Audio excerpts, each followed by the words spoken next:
I'm Bambi Francisco with Vader News, and I'm here with Drew Curtis of Fark. Drew, thank you for joining me. Yeah, no problem. Thanks for the beer. I noticed something that on your site, very interesting, you have a green band around the K on the word Fark on your site.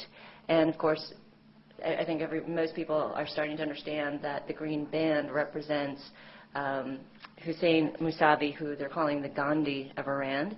He is the opposition presidential opponent candidate, and he finished second in the Iranian elections.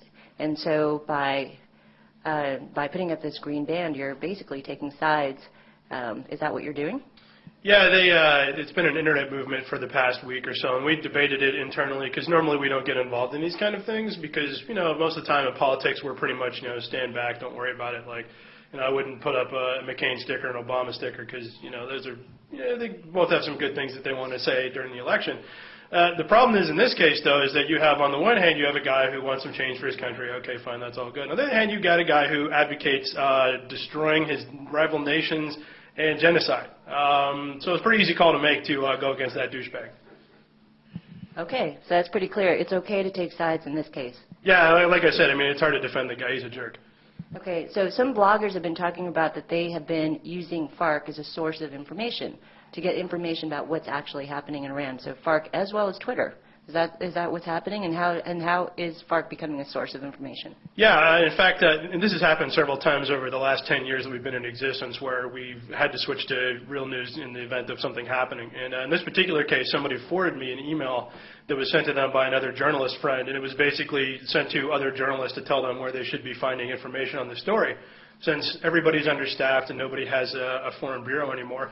And they said that you should be looking to Twitter and Fark. And they then had to say, yes, really Fark, because everybody in media knows us and we're not exactly known for high-end journalism. And the main reason was because what happens when we actually have real news going on is we start breaking people out and to start collating news items to collect it, to figure out what's going on. In particular, one individual on our site has taken it upon himself to not only sweep through news reports but also Twitter to try to get a good sense of what's going on. The journalists are liking this because they can find a basically concise pre-search Twitter compendium combined with journalist responses from around the world to get sort of an idea of what's going on. Obviously still nobody's on the ground, but it's been very interesting to see because, like I said, again, this has happened probably at least a dozen times in the last 10 years. Okay. Well, there you have it. Fark, the source for information about what's happening in Iran, and probably one of the first media sites to take a stance in a presidential election. Yeah, that guy's a douchebag, by the way. Did I say that? Did you? No, you didn't say it enough. Okay. Yeah, he is. Thanks, Drew. I've been speaking with Drew Curtis of Fark. I'm Bambi Francisco.